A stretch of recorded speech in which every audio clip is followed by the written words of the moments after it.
Hi everyone and welcome to the Curious Geographer. Very, very exciting. We've got lots of you already, so say hi when you arrive. Today we're joined by LSE, so London School of Economics, and we're going to be talking about their geography degree. If you have any questions, please write them in the comments, and if you want to see what's coming up next couple of weeks, check the QR code and the poster. So today we are joined by Dr. Romola Sanyal, who is Associate Professor of Urban Geography at LSE. And so Ramona is going to tell us a bit about who she is and what she does and a little bit about her current role. So if I can pass over to Romola to introduce yourself to us.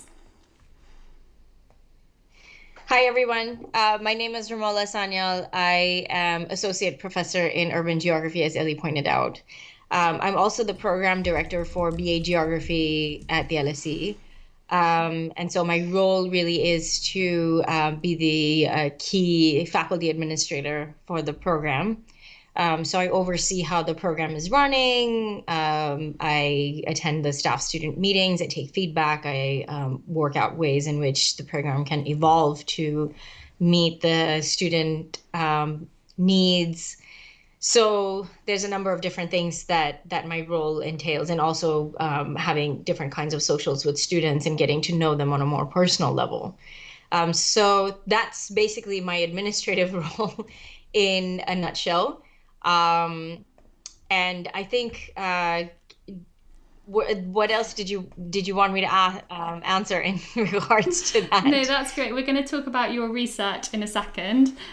So I think we can kind of start to go on to the big kind of question that everybody's wondering: why should students study geography, and most especially, why should they study it at LSE? So I guess there are a couple of different ways in which I can answer that question. The first is, if you kind of look at different, university rankings and so on, our department ranks amongst the top departments worldwide. We have a very large group of academics who teach in this department. We have different programs: economic, environmental, and human geography. And we have world leading experts who teach here. So you come here to really learn from these people who have really defined their fields in very important ways. The other thing, and I think the main reason why students should be coming to the LSE is because, as you will see, that we are a small department. So unlike many of the other departments across the UK, we take very much fewer students. So there's like less than 80 students that we take. And as a result of that, it's a much more intimate department. We get to know our students a lot better. There's a lot closer relationship between staff and students, a lot more personal attention that's given to them. So that's an important reason to come here. The other thing is also that, we work quite hard to incorporate student requests into the ways in which we evolve our programs. So, for example, like our department does really well in the NSS scores and so on. But the reason for that is because we've taken a lot of the student feedback on board. So, we have expanded what we do with students. So, we have social events that we do with them, and a range of them, which, goes for everything from having induction events to staff student football, having the winter ball, having it's a little painful to say this year because we haven't been able to do a lot of these things because of COVID. But having like donut Fridays and breakfasts and meet a geographer lunchtime sessions. We have undergraduate research fellowships where we match up students with academics so they can learn something about the research process. So there's a lot of different ways in which we try to sort of create a more community atmosphere in the department as well. And then, of course, is finally is coming back to what I was saying earlier about people defining fields and so forth. We have a very interesting degree program where You are grounded not just in human geography, but you also get to learn a lot of different and really interesting topics. So we teach everything from development geography to teaching geographies of race, geographies of migration, political geography, and so on. So there's a lot of very interesting things that students can learn that are quite topical, and in a very rigorous manner as well. It all sounds so fantastic, and hopefully all those social events will be back when we can start to. Yes, fingers crossed. So please, can you give us? And you said that the course has so many different specialists, and it sounds really nice that it's kind of that smaller department, because then also people can get to know who their lecturers are. So what would students expect to study? Could you expand on that? For everybody watching. So in the first year, we would expect that students would be taking courses in sort of introductory course in human geography, and then doing methods and a few other courses within the geography department. We also give students the opportunity to take courses outside of the department. So I often have students who want to take courses in economics or in philosophy or in international history. Some students want to take a language specialism, so they want to take French or German. So we accommodate many of those requests, and they can take these courses in addition to the required courses that they would be taking.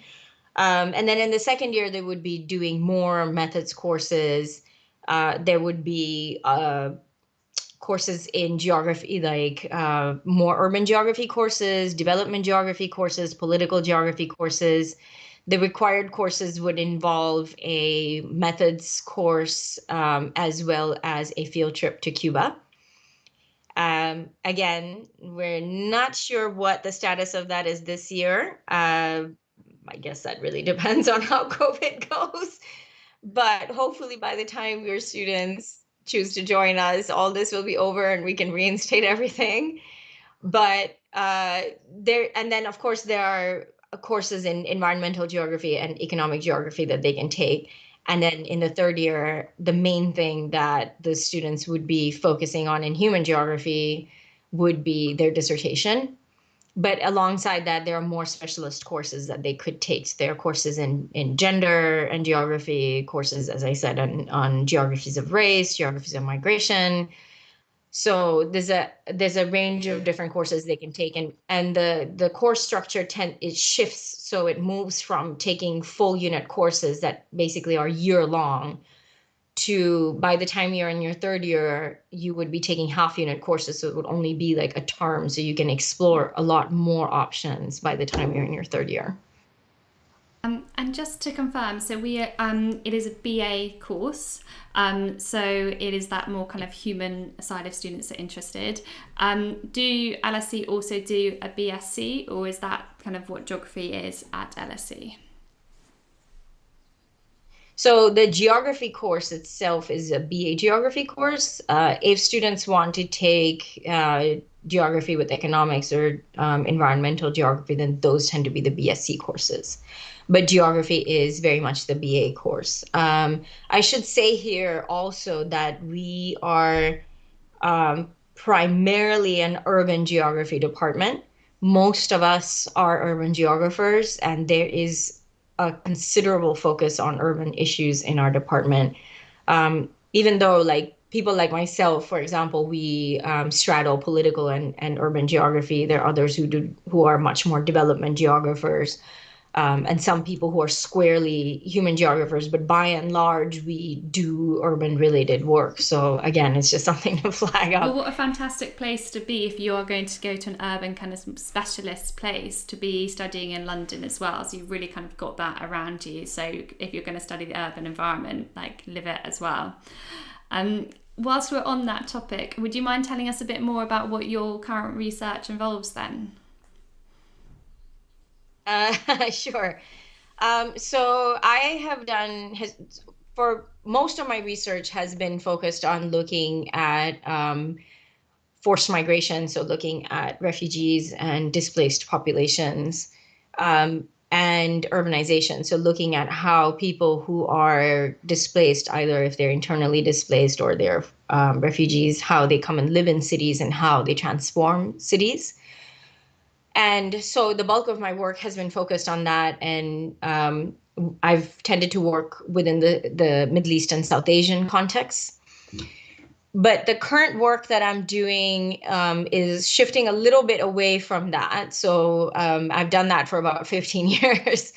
And currently I'm, building on that and kind of looking at how um, there are particular global institutions that create policies for humanitarian interventions and particularly urban humanitarian interventions. So I look at how the humanitarian work is shifting into urban areas and how that is being driven by particular institutions, how the policies are changing, what kinds of experiments different NGOs do in urban areas, like what kinds of housing they provide, how they try to work with government organizations to try and influence the ways in which they can accommodate displaced people, how they, try to create sort of different community organizations so that people wouldn't be antagonistic towards displaced people who are living amongst them. So the work that I'm doing now is sort of more broadly what I have talked about as being urban humanitarianism, basically looking at, well, how do we intervene in urban areas as humanitarians, and what does that actually look like? And is that what you teach as a third year? You said you taught third year students, or do you teach them on that migration part as well? So the third year course that I teach on migration touches on that. It doesn't really. I mean, this is sort of a much newer project and not one that I teach on that much. Hopefully, in the coming years, I will be able to. The migration course is focused is sort of split into two parts. I teach that with my colleague, Professor Claire Mercer, and she's again a migration and development expert.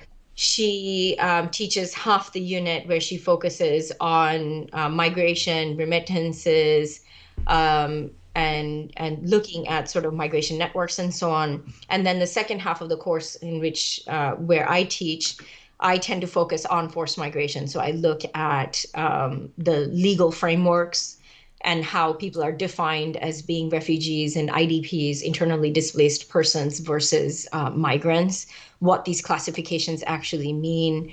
I teach, on detention, what detention centers are like, how they come about, what some of the issues are, on looking at refugees more broadly. So I tend to teach sort of more on that, but not specifically on urban humanitarianism No, I think that sounds really necessarily. interesting, and particularly as like a lot of students are interested in it, but they don't quite get to study that. We were saying before we had a quick conversation at particularly A-level geography. However, I know they always want to know more about it. It is in the news, so maybe if that is something that you're really interested in, LSE is a good place, and you can also like specialise in the kind of urban and migration.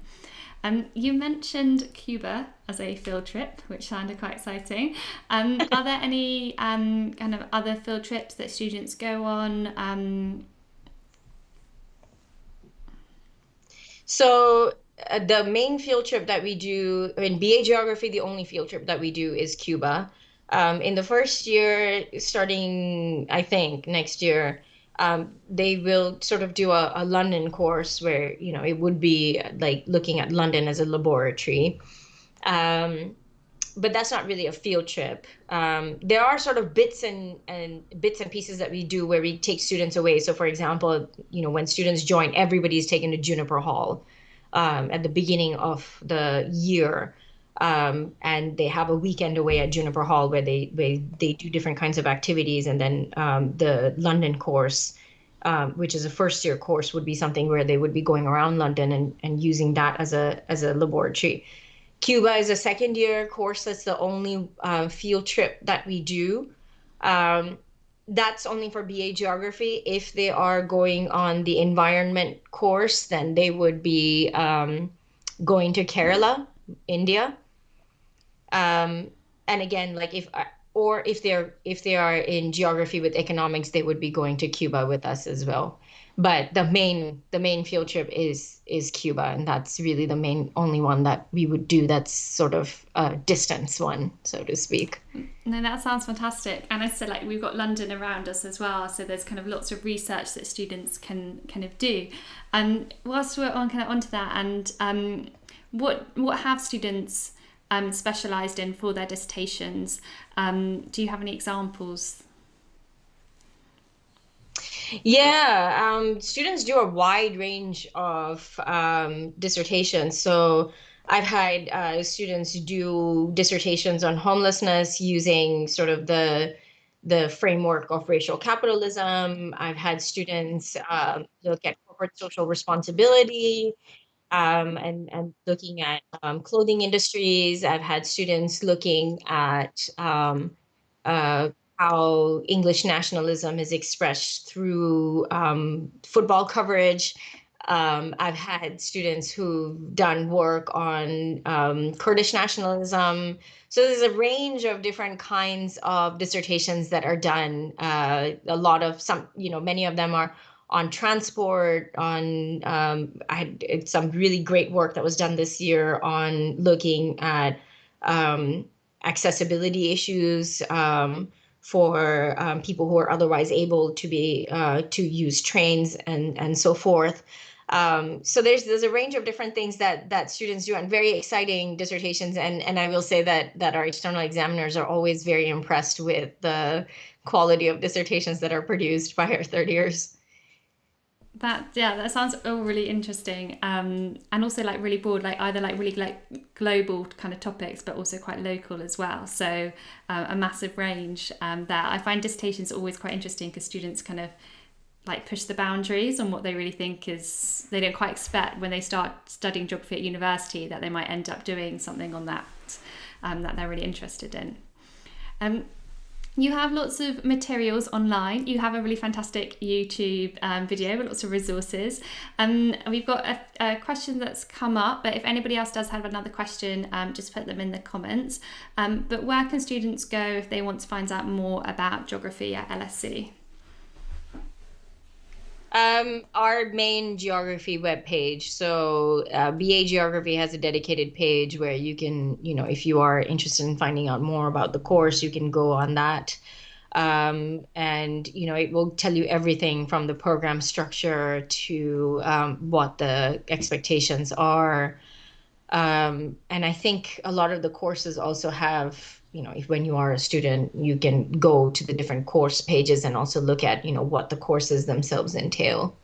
So I would start with the actual BA Geography program online, or any of the programs. People could be, interested in the BA Geography, the Geography with Econ program. And again, they have their own pages, so you can go to any of the program pages and find out more from them.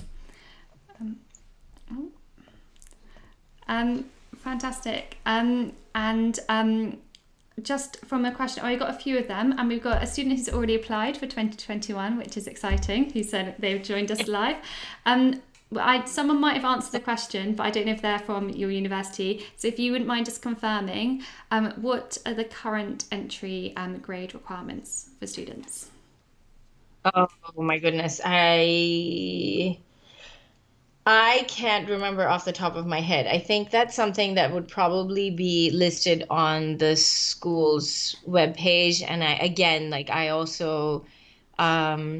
think that that may also be changing, or at least it had, because of this summer's fiasco, there was some changes around that. But I think that it would be worthwhile to check the pages, because I don't remember that off the top of my head. The other thing to say is also that I often get this question asked. We're not in charge of admissions. That's handled centrally. So because I often, like during open day, students will ask questions about this. We don't handle admissions at the undergraduate level. So it's probably best to ask the academic registrar's office about those. Great. So if you have any questions, go to the academic registrars, which I'm sure they can find the information online, and information about entry requirements also go online. Again, the entry requirement information will be on our webpage. It should be able to tell you what the Brilliant. And expectations also are. that's really like updated the whole time as well. So it will just give them like the most clear information. And then we got a question from Lara saying, in what sectors do geography undergraduates from LSE go into after finishing university? So I know that can be really broad, but if you have any examples. Yeah, I mean, I actually took that slide out because there was a slide from a couple of years ago where there were different graduates from our department who were featured, but they tend to go into a range of different careers. So we have students who, go and get jobs in the city, in investment banks and what have you in the private sector, in the big five consulting firms. And then you have a lot of students who go work for government agencies as well. And then you have students who go to work for NGOs. So we have students who work in a range of different careers.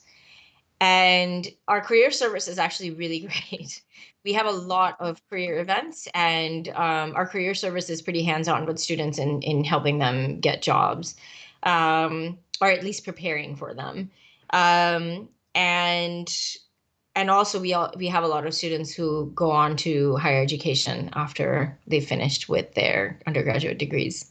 So yeah, there's a wide range of careers that students go into. And yeah, those all sound really interesting. Particularly, I just find like that kind of going into NGOs as well. So kind of using the research that you've potentially done at university. Yeah, so very excited. But I'm sure if there's also open day resources that you've had, and I've also linked to a video as well, which you kind of talk more about the course. So if you do want to watch another video on it, then if you go to the top of the comments, there is a link over that side. And then so I mean that kind of rounds up our questions. Any kind of final points? We've already got students saying they're going to apply. Well, they have applied, which is fantastic. But final points from you and why they should apply to LSE. Just before we go. Come, come,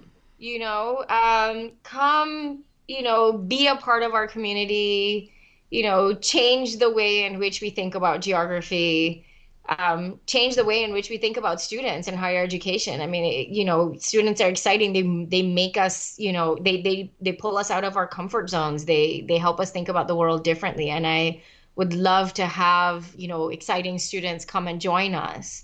I really look forward to seeing many of you at the open day next year. I don't know what's going to happen because usually it's face to face, but with this whole situation, it may well be something that's online.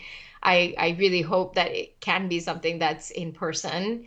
But if so, it has to be something safe. But I really, really hope that, many of you consider coming to us. When you're with us, I hope that, you enjoy your time with us.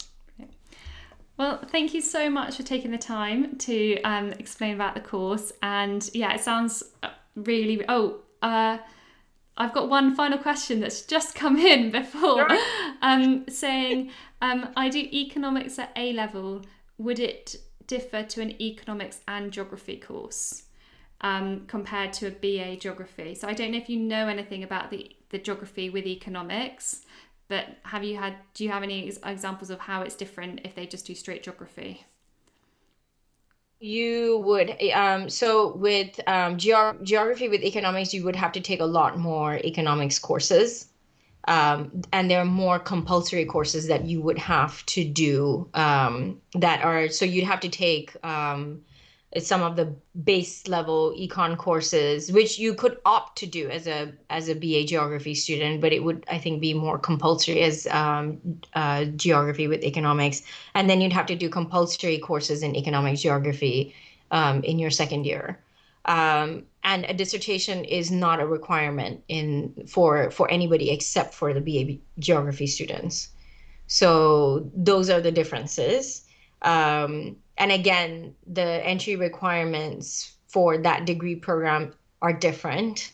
They will look at your math somewhat differently than we would. So compare the different websites, but you can definitely do Yeah.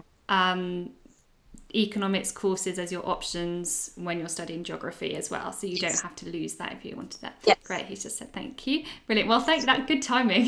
Just got that one in. Well, back to this. Thank you. So thank you so much for taking the time.